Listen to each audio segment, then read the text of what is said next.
গেছে। উচ্ছ্বাসে বলুন না সুবহানাল্লাহ। এটা হলো আয়াতের সরল অনুবাদ। মানে আপনার অর্থপত্য ছিল না, আম্মাজান খাদিজাতুল কুবরার সাথে বিবাহের মাধ্যমে আপনাকে অর্থবিত্তওয়ালা সম্পদশালী বানিয়ে দিয়েছি, সরল অনুবাদ। কিন্তু এটার আবার জাহেরি অনুবাদের পাশাপাশি বাতিনি অনুবাদ আছে। যারা আদবে মুস্তাফা জানেন তারা কিন্তু অনুবাদ করার সময় সেগুলো খেয়াল করেন। ইমাম কুরতুবী নকল করছেন, হযরত ইমাম মুকাতিল রাদিয়াল্লাহু তাআলা আনহু বলেন, ফারাদ্দাকা বিমা আতাকা মিনার রিজকি, রাসূল আপনাকে আগনা বানালাম মানে হলো আমি আল্লাহ আপনার অন্তরে কখনো অভাববোধ সৃষ্টি হতে দেয় নাই, আপনাকে আমি যা দিয়েছি আপনি সেটার উপরেই রাজি হয়ে গেছেন। সুবহানাল্লাহ। ইমাম কালবি বলেন, ফাকান্নাকা বিররিজকি, রাসূল আপনাকে ধনী বানিয়েছি, অমুখাপেক্ষী বানিয়েছি। এটার অর্থ হলো যদি না খেয়েও ছিলেন, পেটের মধ্যে পাথর বেঁধেছেন, কিন্তু কখনো হতাশ হন নাই। আপনি যতটুকু রিজিক পেয়েছেন ততটুকুর উপর অল্পে তুষ্ট থাকার শক্তি আমি আল্লাহ আপনাকে দান করেছি। সুবহানাল্লাহ। ইমাম কালবি এই কথা বলেছেন। এবং এভাবে ইমাম কুরতুবী আরেকটা অর্থ করছেন যে আপনি অভাবী ছিলেন, আপনার অভাব আমি মিটিয়ে দিয়েছি।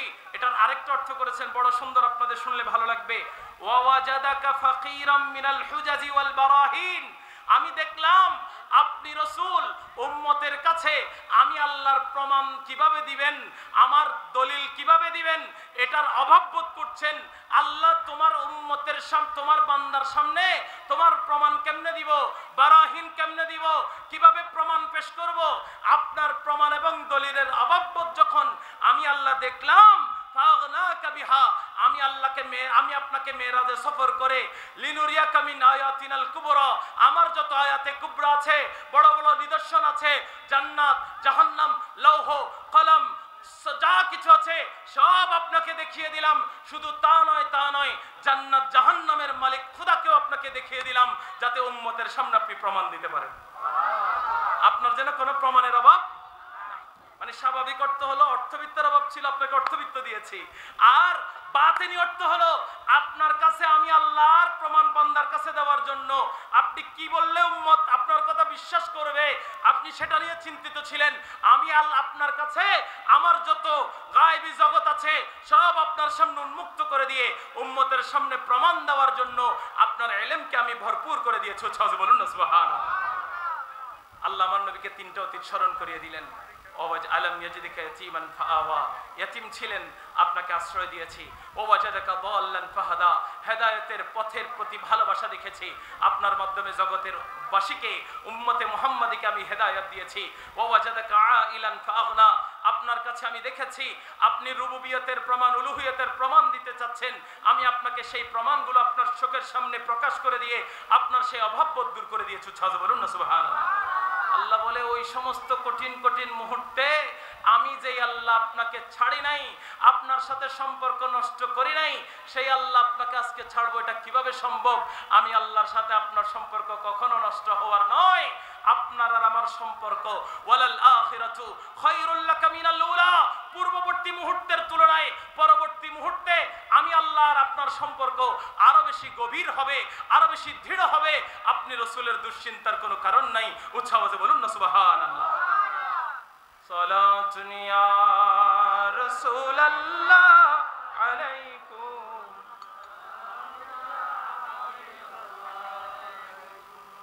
হাজির মুহতারাম, হুজুর অলরেডি সিগন্যাল দিয়ে দিছে শেষ করে দিতে হবে। তাহলে আয়াত আরো আছে না তিনটা? এই তিনটার কথা বলবো তো নাকি শেষ করে দিব? এই তিনটার কথা বলে শেষ করি নাকি? ওদিক পিছনে হাত না শেষ করে দিব? আপনাদের কষ্ট হচ্ছে, দাঁড়িয়ে আছেন, আপনারা ভিতরে আসেন না, ভিতরে আসলে কষ্ট লাগবে না আর ইনশাআল্লাহ। জান্নাতি শামিয়ানার মধ্যে চলে আসেন। আল্লাহুম্মা সাল্লি আলা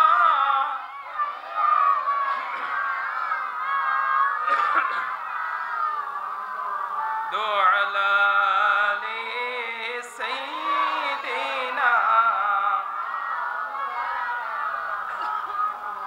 সময় সংক্ষিপ্ত, আয়াত আছে তিনটা। আল্লাহ আমাদেরকে একটু মনোযোগ দেওয়ার এবং অল্প কথায় বুঝার এবং মানার তৌফিক দান করুক। সবাই বলেন আমিন। আমার নবীকে আল্লাহ তিনটা নিয়ামতের কথা বললেন, তিনটা অতীত স্মরণ করিয়ে দিলেন। এবার শেষের তিন আয়াতে আল্লাহ আমার নবীকে ভবিষ্যৎ করণীয় শিখাচ্ছেন। সুবহানাল্লাহ বলেন না। কি শিখাচ্ছেন? ভবিষ্যৎ করণীয়। কি শিখাচ্ছেন? ভবিষ্যৎ করণীয়। এক নম্বরে আমার আল্লাহ বলছেন, ইয়া রাসূলুল্লাহ, আপনি ইয়তীম ছিলেন, আমি আপনার প্রতিপালনের ব্যবস্থা করেছি, অতএব ইয়া রাসূলুল্লাহ ফাআম্মাল ইয়াতীমা ফালা তাকহার, আপনি কোন ইয়তীমের সাথে খারাপ আচরণ করবেন না, তাদের সাথে রূঢ় ব্যবহার করবেন না, তাদের সাথে নমনীয় ইহসানের আচরণ করবেন। সুবহানাল্লাহ। আল্লাহ ভবিষ্যৎ শিখাচ্ছেন, আপনাকে যেহেতু অতীতে আমি ইয়তীম অবস্থায় আশ্রয় দিয়েছি, আপনারও উচিত হবে ইয়তীমকে আশ্রয় দেওয়া, ইয়তীমের সাথে সুন্দর আচরণ করা। সুবহানাল্লাহ বলেন না? আমার নবীকে যে আল্লাহ ইয়তীমের সাথে সুন্দর আচরণ করতে বললেন, আমার নবী আল্লাহর কথা বুঝেছে কি বুঝে নাই? আল্লাহ নবী আমাদেরকে বলে, আল্লাহ আমাকে বলছে, এটা শুধু আমাকে বলে নাই, তোমাদেরকেও বলছে তোমরাও ইয়তীমের সাথে সুন্দর আচরণ করো। সুবহানাল্লাহ বলেন না? ইয়তীমের সাথে কি আচরণ করতে হবে? সবাই বলেন কি আচরণ?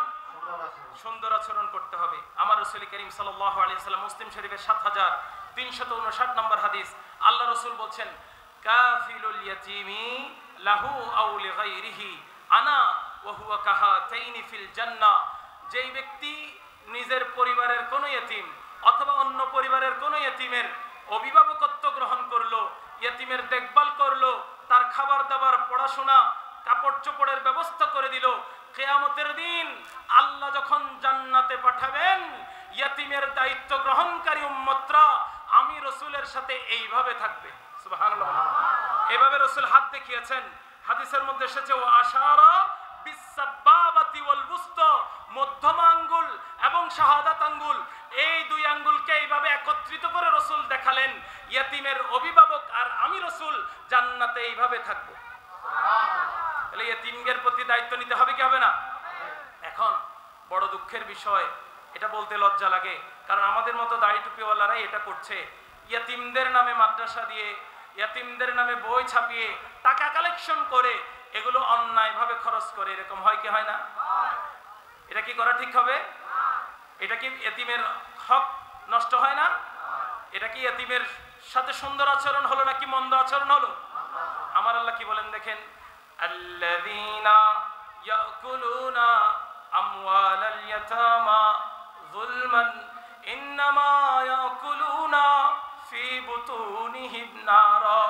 জগতের মানুষ শুনো শুনো, আমার রাসূল তোমাদেরকে ইয়তীমের অভিভাবকত্ব গ্রহণ করলে জান্নাতে রাসূলুল্লাহর সাথে থাকার সুসংবাদ দিয়েছেন, কিন্তু ইয়তীমের নামে মাদ্রাসা দিয়ে, ইয়তীমের নামে তুমি বই ছাপিয়ে টাকা কালেকশন করে, এখান থেকে যদি অন্যায়ভাবে একটা পয়সা যদি তুমি খাবার খেয়েছো, একটা পয়সা যদি তুমি সেখান থেকে আত্মসাৎ করেছো, আমি আল্লাহ কোরআনের মাধ্যমে বলি, লা ইয়াকুলুনা ফি বুতুনিহিম মিল্লান নার, তারা জাহান্নামের আগুন ছাড়া আর কিছু খায় না।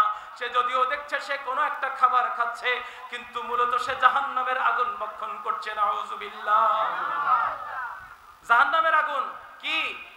সবাই বলেন না কি? ইয়তীমের হক নষ্ট করা, ইয়তীমের হক আত্মসাৎ করা, এটা জাহান্নামের আগুন খাওয়ার মতো। আমার আল্লাহ বলেন, দুনিয়ায় তো খেয়েছো, মনে করছো বেঁচে গিয়েছো, না না না, ওয়াসায়াসলাউনা সাঈরা। আমি আল্লাহ তোমরা যখন আমার দরবারে আসবা কিয়ামতের ময়দানে, ইয়তীমের হক নষ্ট করার কারণে সাঈর নামক জাহান্নামের মধ্যে তোমাদেরকে ফেলে দিব। নাউযুবিল্লাহ। তাহলে ইয়তীমের হক দিতে হবে কি হবে না? আল্লাহ আমাদেরকে তৌফিক দিক, সবাই বলুন আমিন। আল্লাহ রাসূল সাল্লাল্লাহু আলাইহি ওয়াসাল্লামের কাছে একজন সাহাবী এসেছেন, মুসনাদ আহমদের মধ্যে ৭২৬০ নম্বর হাদিসের মধ্যে এসেছে। উনি এসে বলছেন, ইয়া রাসূলুল্লাহ, আমার কলবটা বড় কঠিন, আমার অন্তরটা বড়, বলেন আমার অন্তরটা বড়, চোখে পানি আসে না ইয়া রাসূলুল্লাহ, অন্তরে মানুষের প্রতি কোনো দয়া, মায়া, মহব্বত, সহানুভূতি, সহমর্মিতা কিছু নাই। আমার নবী বলে, তা কি করবা? আচ্ছা ঠিক আছে, তোমাকে একটা চিকিৎসা দেই। আমার নবী সাহাবী সাইয়েদনা আবু হুরায়রা রাদিয়াল্লাহু তাআলা আনহু হাদিসের বর্ণনাকারী, উনি বলেন, আন্না রাজুলান শাকা ইলা রাসূলিল্লাহি সাল্লাল্লাহু আলাইহি ওয়াসাল্লাম কাসওয়াতা কলবি। একজন সাহাবী রাসূলুল্লাহর কাছে এসে অন্তরের কঠোরতার কথা জানালো, ইয়া রাসূলুল্লাহ, আমার অন্তর বড় কঠিন, কারো প্রতি দয়া হয় না, কারো প্রতি মায়া হয় না, চোখের পানি আসে না। আমার নবী বলেন, ইন আরাদতা আইয়ালিনা, তুমি যদি চাও তোমার অন্তরটা নরম হয়ে যাক, তুমি যদি চাও তোমার চোখের পানি ঝরুক, তুমি যদি চাও তোমার অন্তরে আল্লাহর সৃষ্টির প্রতি ভালোবাসা আসুক, তুমি যদি চাও মানুষের প্রতি সহযোগিতার মনোভাব তৈরি হোক, আমি রাসূল বলছি ফামসাহ রাসাল ইয়াতীম, তুমি ইতিম সন্তান খুঁজে খুঁজে তাদের মাথায় হাত বুলিয়ে দাও। সুবহানাল্লাহ। ইতিমের মাথায় কি করে দাও? হাত বুলিয়ে দাও। ওয়াতুইমিল মিসকিন, এবং মিসকিনদেরকে খাবার খাওয়াও। ইতিমদেরকে মাথায় হাত বুলিয়ে দিলে, মিসকিনদেরকে খাবার খাওয়িয়ে দিলে, এই আমলগুলোর বিনিময়ে আল্লাহ বান্দার কলবকে নরম করে দিবে। সেই কলবের মধ্যে রাসূলুল্লাহর ভালোবাসা থাকবে, সেই কলবের মধ্যে আল্লাহর সৃষ্টির প্রতি দায়িত্ববোধ থাকবে, সহানুভূতি সহযোগিতা থাকবে।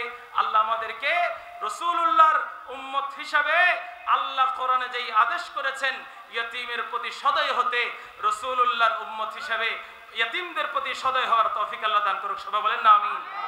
সময় খুব সংক্ষিপ্ত।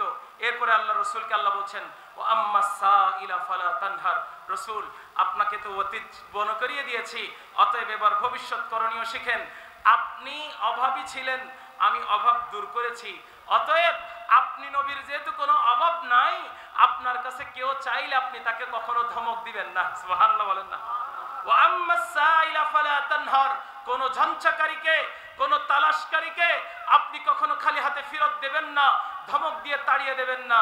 উচ্ছ্বাসে বলুন না সুবহানাল্লাহ। তাহলে আমাদেরকে এই সম্পদ যা আমাদের আছে কে দিয়েছেন? তা আল্লাহ বলে আমি দিয়েছি অতীতের কথা মনে করে, ভবিষ্যতে তোমার কাছে কেউ চাইলে তাকে একটু দাও, তাকে ধমক দিয়ে তাড়িয়ে দিও না, আর দিতে না পারলে ধমক দিও না, সুন্দর করে বুঝিয়ে বলো। আল্লাহ আমাদেরকে বুঝার তৌফিক দিক। সবাই বলেন না আমিন। তা আমার রসুলকে কেন এই কথা বললেন? কারণ আল্লাহ রাব্বুল আলামিনের প্যারা হাবিব সাল্লাল্লাহু আলাইহি ওয়াসাল্লামকে আল্লাহ রাব্বুল আলামিন জগতের সমস্ত নিয়ামতের বন্টনকারী বানিয়ে দিয়েছেন। সুবহানাল্লাহ বলেন না। কি বানিয়ে দিয়েছেন? সবাই বলেন না কি? বন্টনকারী। আপনাদের এখানে কি আওয়াজ শোনা যাচ্ছে না? বুঝতেছেন তো? আপনারা বন্টনকারী শব্দটাও তো বলতেছেন না। কি বানিয়েছেন? বন্টনকারী বানিয়েছেন।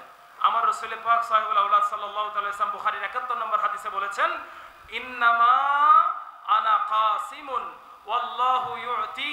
জগতে যত মানুষ যত নিয়ামত পায়, জগতে যত এলাকার জন্য যত রহমত বরাদ্দ হয়, এগুলো আমি রসুল বন্টন করি। আর আমি বন্টন কোত্থেকে করি? আমার খাজানায় এত নিয়ামত আসে কোত্থেকে? এগুলো সব আমার আল্লাহ আমাকে দান করেন। সুবহানাল্লাহ। তাহলে দিচ্ছেন কে? আল্লাহ। বন্টন করছেন রসুল। বন্টন করছেন রসুল। এই জন্য হযরত জাবের রাদিয়াল্লাহু তাআলা আনহু উনি আমাদেরকে জানাচ্ছেন, বুখারী শরীফের 6034 নম্বর হাদিস, আমার নবীর সাহাবী বলেন, সুইলান নবিয়্যু সাল্লাল্লাহু আলাইহি ওয়াসাল্লাম আন শাইইন ক্বাত্তু ফাকালা লা। রাসূলকে যেহেতু আল্লাহর সমস্ত নিয়ামত ভান্ডারের বন্টনকারী বানিয়ে দিয়েছেন, আমার নবীর কাছে কেউ এসে কিছু চাইতে দেখেছি, কিন্তু রাসূল কখনো না বলতে দেখি নাই। কারণ আল্লাহর ভান্ডার থেকে রাসূল দিয়েছেন, রাসূলের দিতে কোনো সমস্যা হয় না, অভাব হয় নাই। উচ্ছ্বাসে বলুন না সুবহানাল্লাহ। রাসূলুল্লাহর জবান থেকে কখনো না শব্দ বের और ना कहना नहीं आदते रसूलुल्लाह की, और ना कहना नहीं आदते रसूलुल्लाह की।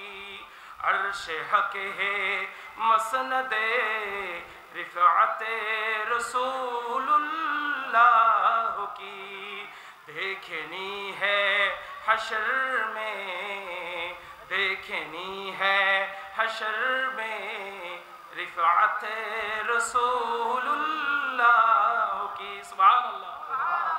শায়ের বলছেন, আমার নবীর অভ্যাসের মধ্যে না বলার কোন অভ্যাস নাই। কারণ কেন না বলবেন? দেওয়ার মালিক আল্লাহ দিচ্ছেন, তিনি তো বন্টন করছেন। উচ্ছ্বাসে বলুন না সুবহানাল্লাহ।